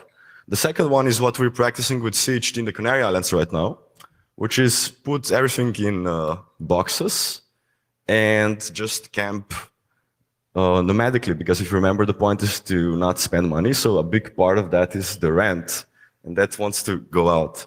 The next big one is food, right? So that would be if you own land, you could still use that and inhabit the land. I just want to quickly mention two hacker scene systematics we also do with totalism.org. One is the best hacker calendar. Please bookmark and open edit. And the other one is hacker maps for the select cities. Because we travel a lot and create maps. Announcement, the next CHT Canaries is upcoming. You can still fly there. This is how you join. Just put your availability in the schedule. And 40 euros from Hamburg, 7 a.m., January 1st.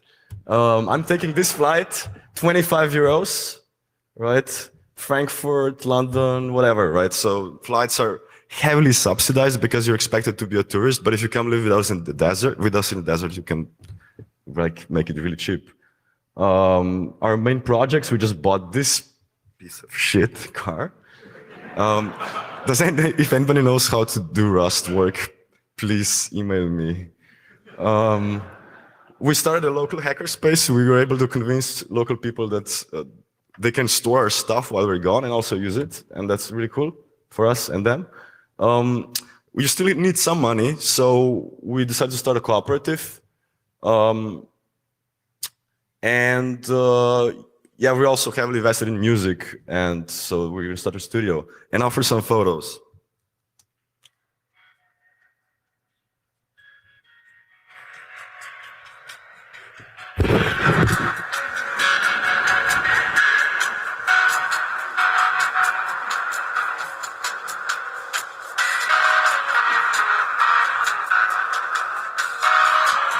previous storage.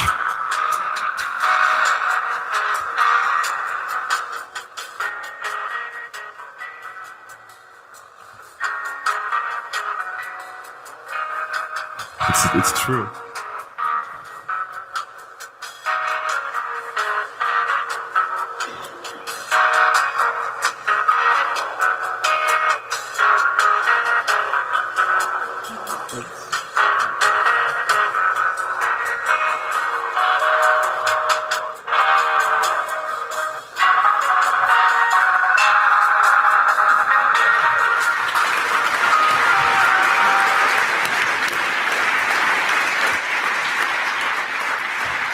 Thank you very much. Next up, policy making, social engineering. This one is 16 to 9. Just in case you wondered. Hello, and thanks for having me here. I will shortly talk about policy hacking and social engineering. The idea behind this is that in order to define our digital rights of freedom, we should do more policy stuff. And in general, it's like a really boring stuff and takes ages to get laws and things changed. And one approach I think could be helpful is social engineering. So I give a short, brief overview about social engineering, some examples, what it's offense, what it's defense, and how it could be used for policy making, especially in Germany and Austria. And so social engineering has two compartments. Normally, you probably know it like from some tech background where somebody tries to call up somebody with some fake ID and tries to get more information out of it. You can also see it like in a way like how you manipulate or nudge society like in a certain direction. And that's what we'll do. And what's the background of this talk? It's like basically, I think that humans are also like kind of programmable. You could call it street smartness or common sense.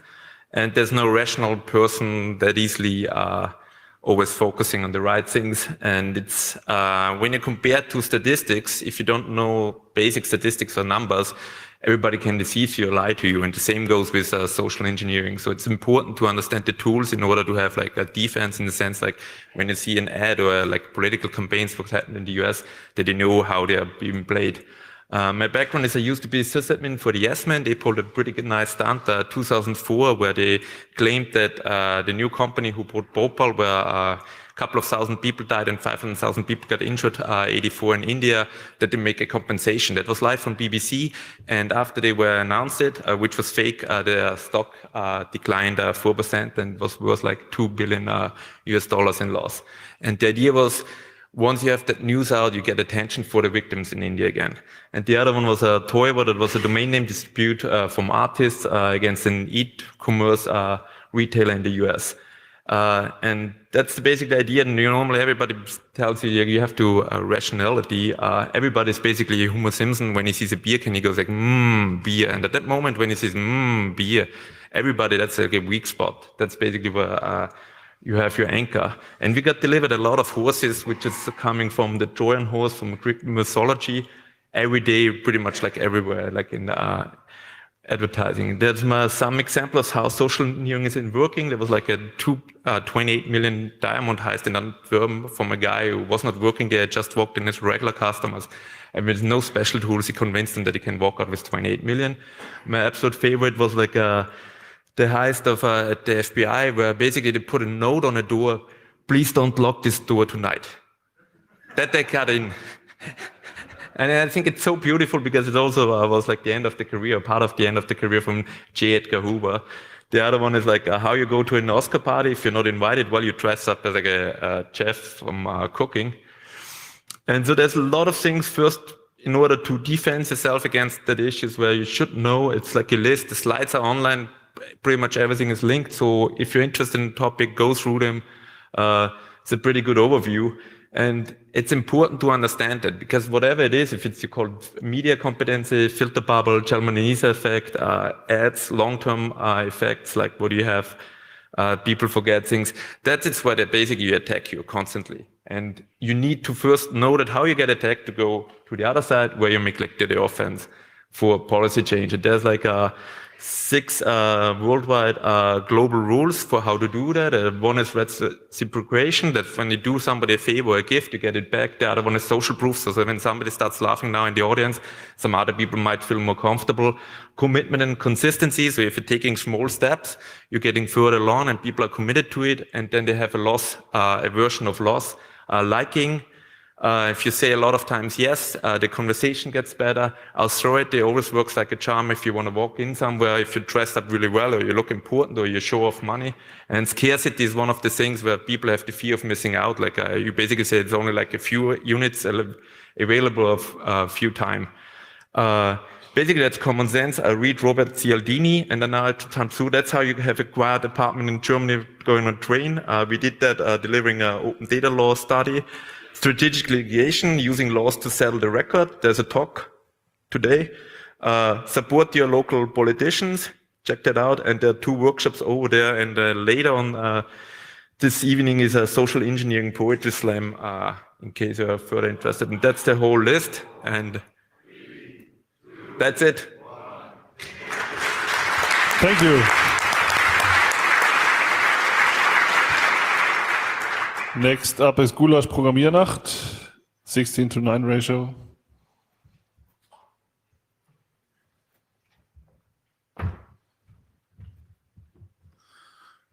So, hi, ich bin Obelix. So this talk is in German. If you don't understand it, then you can also ask me later for details. Gulasch Programmiernacht, worum handelt es sich da? Wer hat schon mal von der Gulasch Programmiernacht gehört? Hände hoch bitte. Haha, ja, dann kann ich ja gleich wieder gehen eigentlich. Nee, aber die Gulasch Programmiernacht findet in Karlsruhe statt, immer im Sommer, dieses Jahr im Mai. Und das ist so ein bisschen, sagen wir mal so ein bisschen wie der Kongress, nur eigentlich anders. Genau, eigentlich, wir sagen immer, wir sind hier auf der Winter-GPN und die eigentliche GPN findet ja im Sommer statt. Wie sieht die Gulasch Programmiernacht aus? Wie ist das entstanden? Und wie kommt es zu dem lustigen Namen? Naja, es war mal vor, ich sage jetzt nichts Falsches, hoffentlich 15, 16 Jahre in Karlsruhe, Leute, die in unserem Entropia in Karlsruhe saßen, im Hackerspace und dachten, wir wollen mal an diesem Wochenende länger an einem Projekt arbeiten. Wir brauchen Zeit, wir brauchen auch was zu essen. Und was kocht man, wenn man einfach und lecker essen möchte? Naja, Gulasch halt. Und so ist diese Veranstaltung entstanden, da wurden noch ein paar Freunde eingeladen und man hat irgendwie den Keller freigeräumt und haben sich die Leute da reingesessen. So, und das sah beim ersten Mal aus, das ist so vielleicht ein bisschen creepy, also man muss schon wissen, dass man da hin möchte. Ja, also Free Gulasch hier, ja. Und ihr könnt euch vorstellen, also das wird nur noch skurriler, ja. Es gab keine Topfdeckel, deswegen hat man halt Rechnercases genommen, um das Gulasch zuzudecken. Es gibt auch noch ein paar andere Fotos, aber auf leerem Magen würde ich das oder auf vollem Magen jetzt auch nicht anschauen. Und wie sah das aus? Naja, das war vor 15, 16 Jahren, also Röhrenmonitore ohne Ende und natürlich ganz viele unrasierte, ungewaschene Menschen im Keller. Nein, also das war die erste Gulasch-Programmiernacht. Da waren, glaube ich, so 20, 50 Leute da und haben irgendwie lustig Gulasch gekocht. Das hat sich dann rumgesprochen, das ging immer weiter. Wie sieht das denn jetzt aus? Naja, das ist so ein bisschen eskaliert. Wir sind jetzt in einer der größten Locations in Karlsruhe, im Zentrum für Kunst und Medien und in der Hochschule für Gestaltung, haben da mehrere tausend Quadratmeter Fläche und das ist im Prinzip ein riesiger Raum. Was ihr dort seht, ist quasi die Lounge mit den Sofas und so eine Chill-Area, also da spielen auch ein bisschen DJs, Musik, da kann man rumchillen und da gibt's auch ein paar Tische. Und dann weiter hinten seht ihr den ersten Teil von unserem Hackcenter. Das ist der andere Teil, also das ist auch in einer alten Waffenfabrik aus dem Ersten und Zweiten Weltkrieg, die jetzt als Hochschule und Museum umgewandelt wurde. Sehr, sehr schöner Spot, wo man viel hacken kann. Ist natürlich auch bunt beleuchtet und dann gibt's noch Vortragssäle. Also ihr habt im Prinzip so das gleiche Angebot wie hier auch. Jetzt würdet ihr sagen, ja, aber ich gehe schon auf den Kongress, warum sollte ich so auf die Gulasch-Programmiernacht kommen? Naja, es ist ein bisschen anders aus ein paar Punkten. Die Gemeinsamkeit fängt damit an, es geht während 4 Tagen. Also ihr könnt da wieder durchhacken, es gibt auch Chunk und Mate und also das Feeling ist insofern schon mal das gleiche. Der einzige und der größte vermutlich Hauptunterschied ist, dass es freier Eintritt ist. Die Gulasch Programmiernacht ist komplett spendenfinanziert. Wir sind in der Lage, quasi wir müssen keinen Eintritt verlangen. Wir bitten die Leute um eine Spende von 15, 20, 25 Euro, je nachdem wie viele oder mehr, wie viel Geld ihr habt. Und das Coole ist, ihr könnt halt auch nur mal einen Nachmittag vorbeikommen. Ich sehe ein, dass das hier nicht möglich ist, weil so ein Kongresszentrum kostet unheimlich viel Miete. Aber als Alternative, wir können uns das im kleineren Rahmen noch leisten. Und das ändert auch das Konzept in vielen Richtungen. Das findet auch in dem öffentlichen Raum statt. Also da gehen auch Museumsbesucher und Studis durch. Und das ist komplett anders. So, das sind sich viele vielleicht auch nicht bewusst. Die kommen dann dahin und denken, sie können weiter in ihre Ecke sitzen und da fotografiert niemand. Das ist bei uns anders. Bei uns ist Fotografieren erlaubt und wir verbieten das auch nicht, weil wir können das auch nicht verbieten. Da kann ja jeder durchlaufen und wir können Museumsbesuchern das Fotografieren nicht verbieten. Da gab es viele Diskussionen und wir haben uns so entschieden und wir denken, dass das der richtige Weg ist. Wie schon gesagt, ihr habt die gleichen Elemente, Hackerspace, Lounge, Vorträge, da ändert sich nichts. Nur die Vortragssäle sitzen keine 3000 Leute, sondern 300 Leute drin. Es gibt natürlich Gulasch, keine CCC-Burger. Und das en masse, also wir haben irgendwie 1000 Portionen verkocht. Das wird vom CCC Karlsruhe organisiert, beziehungsweise vom Entropia. Und der Hauptunterschied, aber bitte nicht so ernst nehmen, es ist nicht in Berlin. Ja? Also, weil oft konzentriert sich alles in Berlin. Und wenn ihr noch Fragen habt, nächster Termin ist 25. bis 28. Mai, der 25. Feiertag in ganz Deutschland. Genau. Und alle Infos findet ihr da. Viel Spaß noch. Danke.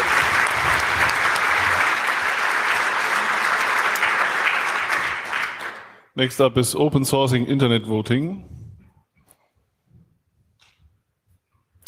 in 4x3.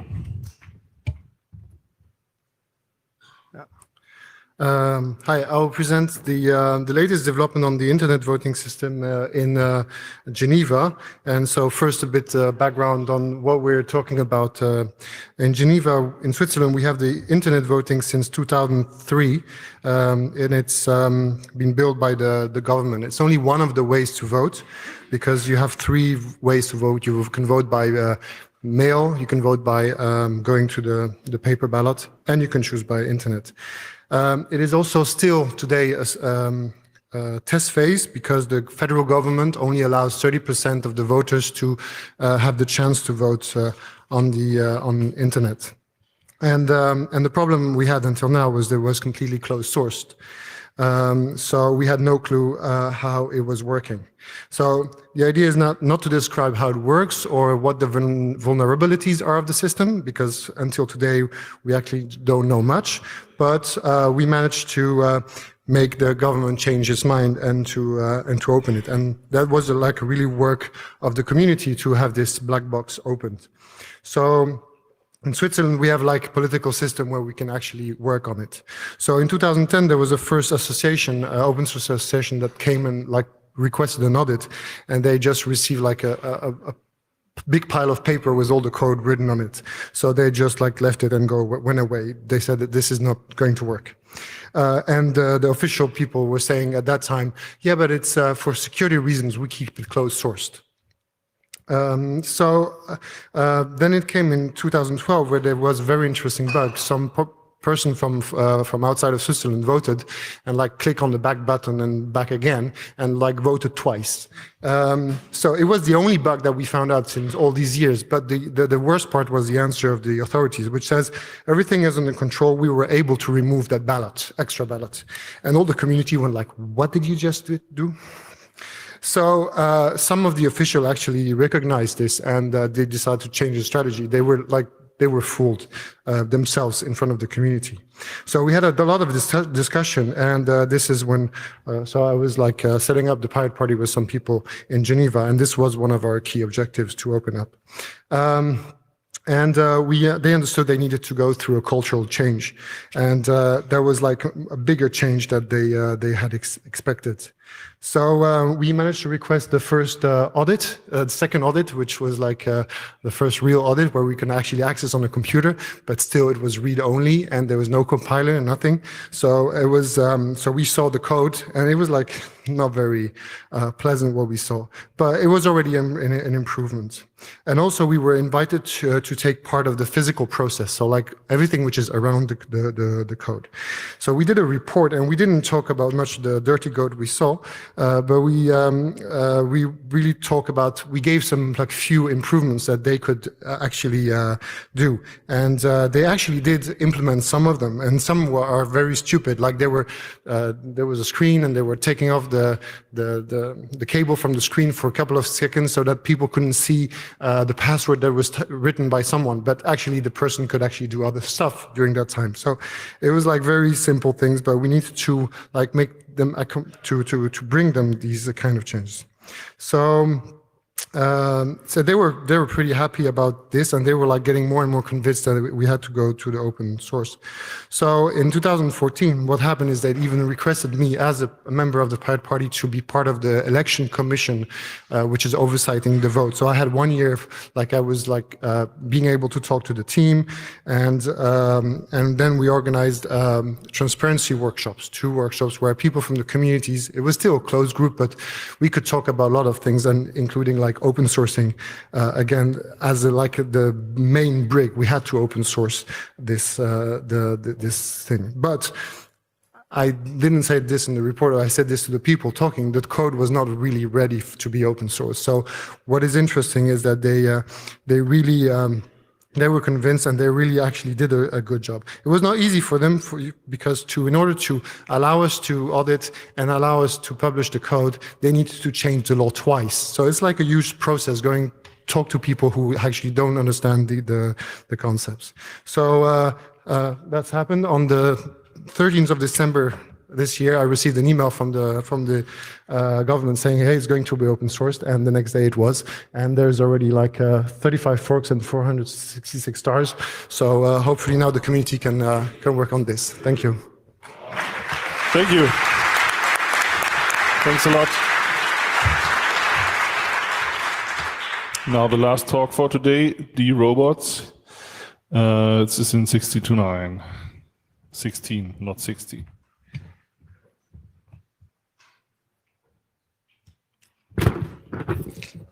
Hello, Fabio Pedrosanti.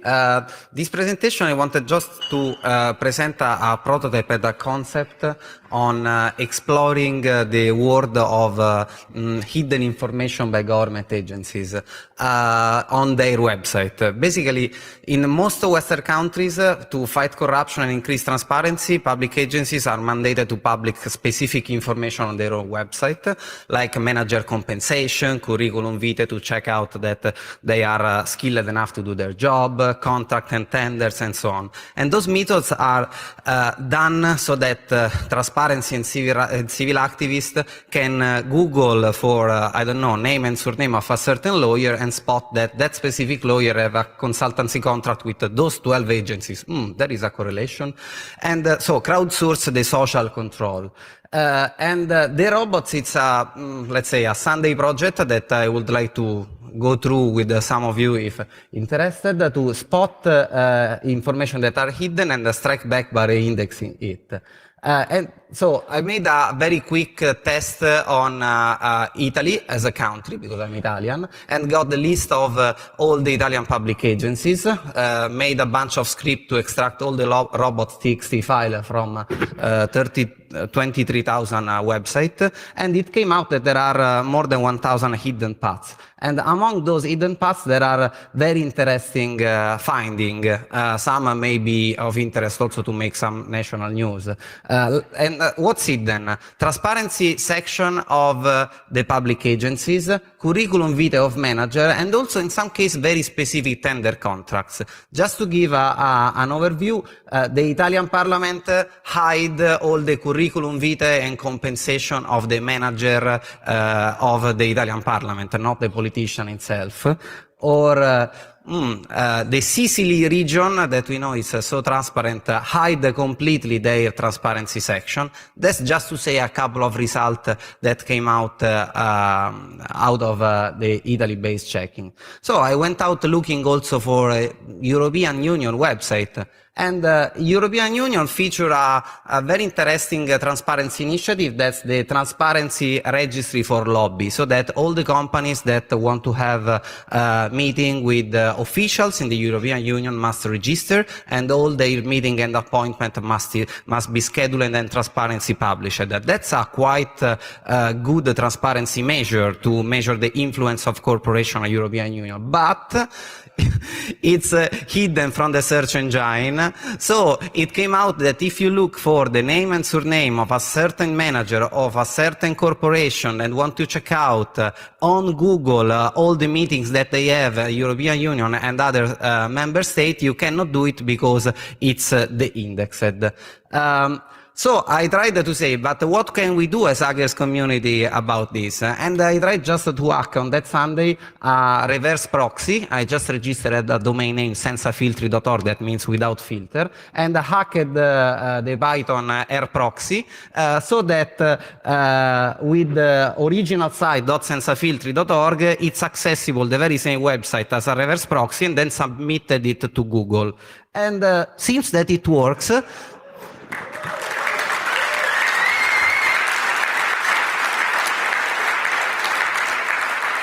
So now all that websites are basically re-indexed on the search engine, and including the police, European Union, Italian Parliament, and whatsoever. So that's just a prototype, but it say about the potential of that sort of government hidden web, because effectively those are hidden websites or hidden part of the web that are hidden of the government website that should be available on the search engine. So what's next? This lightning talk was to engage, with all you guys, if someone is interested, just to have a conversation outside, to make this initiative a software. Now it's a bunch of shell script and Python hack that I made on Sunday, and make a stable the robots service. And an additional interesting point is when the search engine crawl our reverse proxy the robots, we can know exactly all the information that are hidden. So we can create a basic portal that enable activists and investigative journalists to look only for that information and explore the hidden website. That's it. Thank you.